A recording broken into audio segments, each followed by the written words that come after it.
Bom dia, boa tarde, boa noite e boa madrugada.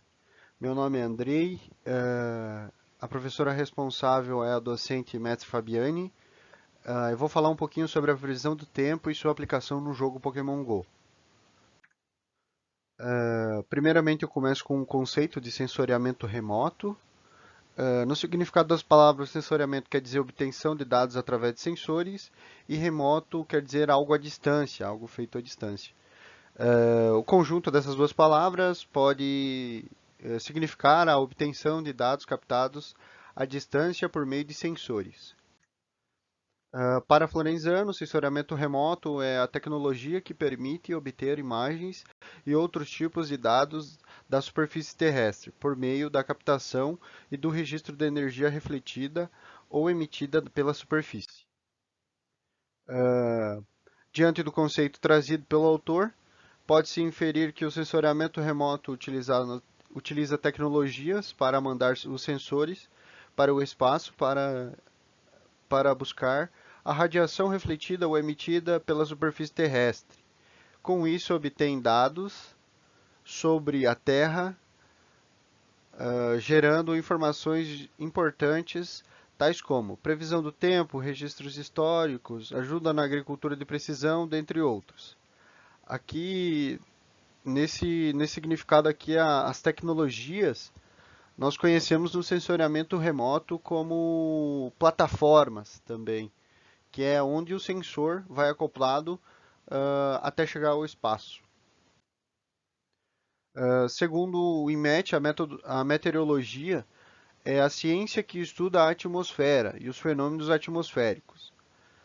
Algumas áreas de meteorologia abrangem estudos sobre agricultura aplicada, astrometeorologia, aviação, dinâmica, hidrometeorologia operacional e sinóptica, entre outros. Clima, de acordo com o IMET, o clima refere-se ao comportamento dos fenômenos atmosféricos em períodos de médio e de longo prazo. Para se definir clima de uma região, são calculadas as médias de precipitação, temperatura, umidade e vento. Então, esses fatores são primordiais para definir o clima da região, né? A chamada previsão do tempo, né? Previsão do tempo. Aqui nós temos o pluviômetro. Ele mede a quantidade de chuva. Então, esse é o pluviômetro na foto ao lado, que é um dos fatores que ajuda na composição do clima, né? Compor o clima. Aqui nós temos o termohigrômetro. Uh, o termohigrômetro é usado para medir a umidade do ar. Aqui eu tenho dois exemplos, um digital, outro mais analógico. O barômetro, que é usado para medir a pressão atmosférica. Então é esse aparelhinho aqui, ou esse aqui que está escondido, que está aqui. Aqui nós temos dois aparelhos de medição do vento daí. Um é o Biruta, que ele vê a direção do vento, ele vê para onde o vento vai, né? Ajuda nesse direcionamento. E o outro de cima é o anemômetro. Ele ajuda a perceber a velocidade do vento, a velocidade que o vento está. Os dois juntos, então, dá a velocidade e a direção do vento. Aqui eu trouxe o site do INMET para verificarmos, inclusive, da onde que sai nossa previsão do tempo, geralmente, né? E eles disponibilizam isso no site deles bem tranquilo, né? Governamental, tudo mais. E aqui eu chamo a atenção para os fatores aqui que eles têm aqui do lado, que são satélites, áreas, parâmetros, data. Aqui eles têm todos esses fatores aqui. No caso aqui está no geral, eu deixei no GOES, que é o satélite geoestacionário. Deixei no parâmetro aqui infravermelho termal. Daí eu deixei no geral. Aí aqui no segundo eu usei o mesmo satélite, que é o GOES, né, que é um satélite geoestacionário. Eu coloquei no Brasil, aí ele focou no Brasil e deixei ainda no infravermelho termal. Ele tem até outros fatores aqui, mas caso queiram consultar, ele tem outros fatores aqui embaixo daí, que é o topo de nuvens, vapor de água visível, vapor de água realçado. Aí eu fui pro lado, eu fiquei um pouquinho curioso, fui pro lado para ver o que que tinha. No GOES mais o SIM7, ele mostra que ele tem parâmetros, né? Parâmetros únicos. O Brasil e a chuva, né? O parâmetro é a chuva aqui. Ele mede basicamente a chuva nesse satélite aqui, que é o satélite GOES 16. Aqui ele dá os níveis, ele fala sobre, ele dá até uma legendinha aqui do lado sobre os níveis de água, de chuva. Aí no terceiro é o satélite mais Cosmo, que aí aqui ele calcula a pressão e o nível do mar, no caso, né? Porque a pressão é correlacionada ao nível do mar. Inclusive também os ventos. Ele nesse satélite aqui, inclusive tem aqui vento a 10 metros, tal, tal, tal, tal. Dá pra escolher o parâmetro bem certinho aqui daí. Tem aqui nesse canto aqui. Os estudos realizados no sensoriamento remoto justificam-se por serem importantes na previsão do tempo, por ajudar na meteorologia, dar suporte na agricultura e, por fim, muitas vezes prevenir desastres ambientais. Esses desastres ambientais eu me refiro quando seja a força voluntária, sejam os bombeiros, eles dão aquele estoque de recolher. Uh, a base deles geralmente é a previsão do tempo, né? A base deles é a previsão do tempo. Eles usam a previsão do tempo para tentar prevenir um acidente, tentar prevenir um desastre, né? Sempre antes, quase sempre antes tem um aviso, né? Dos bombeiros aí correlacionado aos desastres ambientais. Ainda assim, o uso em jogos é muito utilizado na sociedade contemporânea, tais como. Aí aqui eu dou o exemplo de alguns jogos: Pokémon Go, Harry Potter, Ingress Prime, Jurassic World Convida, The Witcher, Monster Slayer, dentre outros. Esses são jogos comumente utilizados uh, que basicamente simulam realidade aumentada e são jogos de mundo aberto. São jogos no mapa terrestre, no caso, no mapa terrestre, dentro do nosso mapa que nós temos global.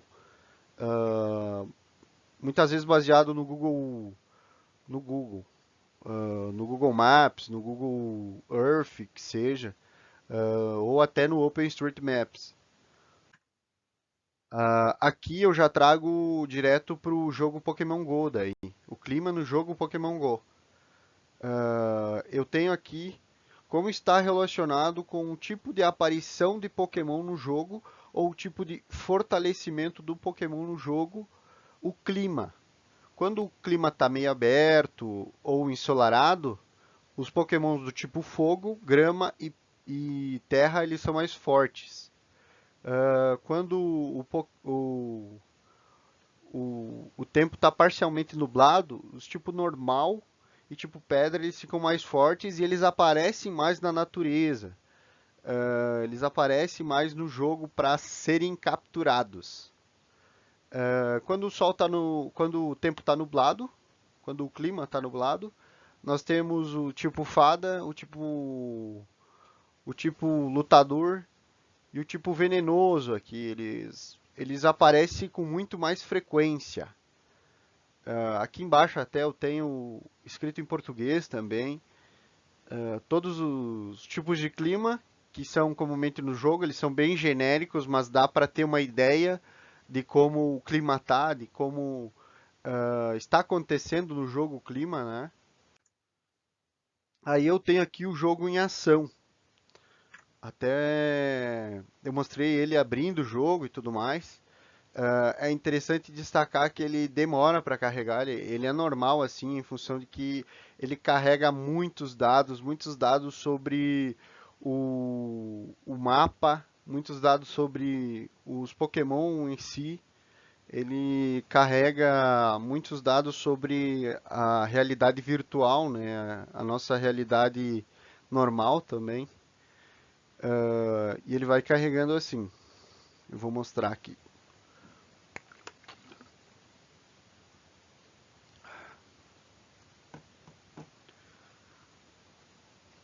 Aqui ele dá um aviso para não entrar em propriedade privada. E aqui é interessante destacar que ele já tem as nuvenzinhas, ó. E tem vento, dá para ver que tem vento. Aqui ele traz, eu entrei num ginásio onde ele mostra um lugar, uma realidade que existe, é um lugar real, no mundo real.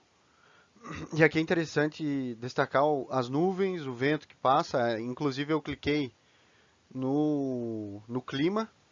E aí cliquei para contestar o clima, né? Aí ele me dá as opções para contestar o clima, se a previsão não está certa, está errada a previsão, se no meu local está errado, mas geralmente eles acertam, tá?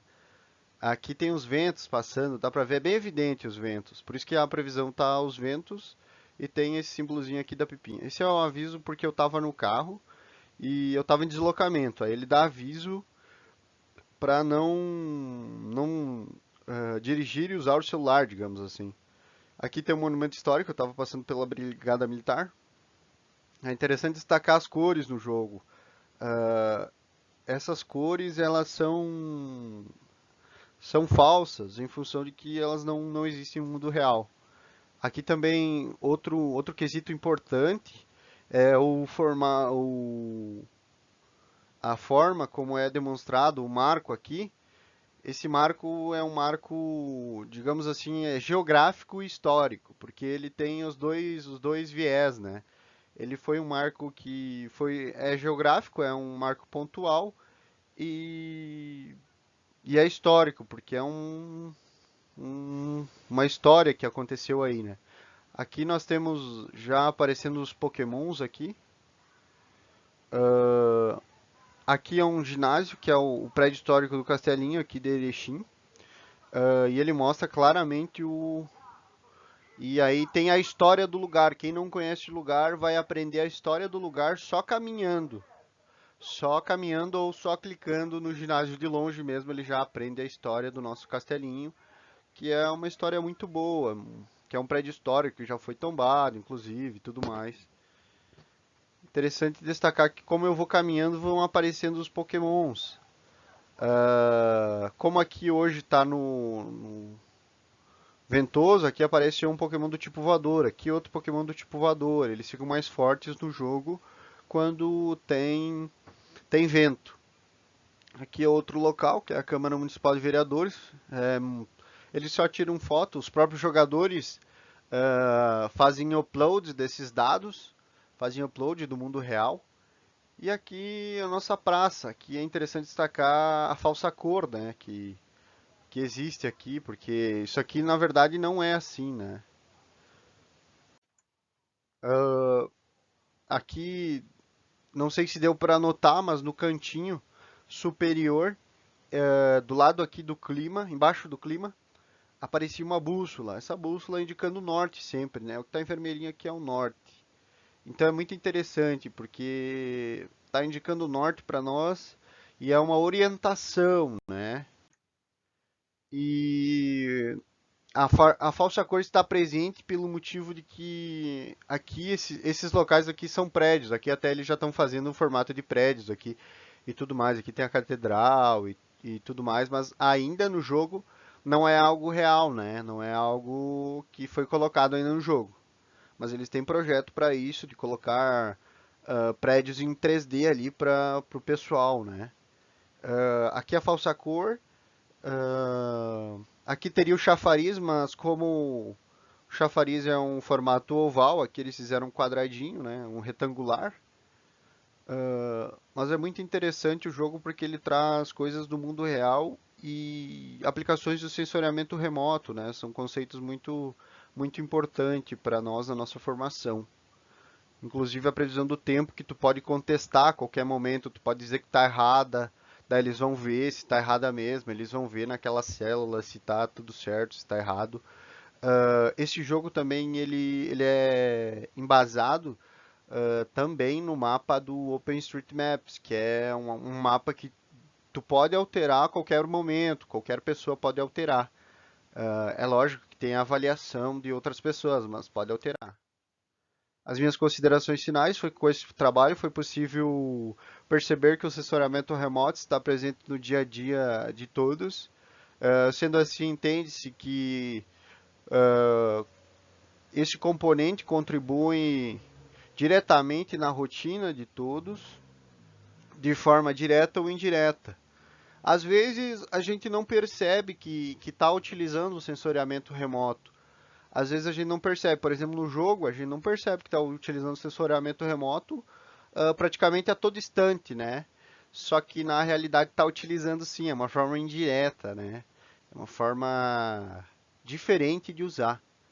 E aí tem muitas coisas que é interessante porque o sensoriamento remoto também pode salvar vidas, né? Por meio da previsão do tempo e tudo mais. Aqui estão minhas referências. Obrigado pela atenção e muito obrigado pela atenção.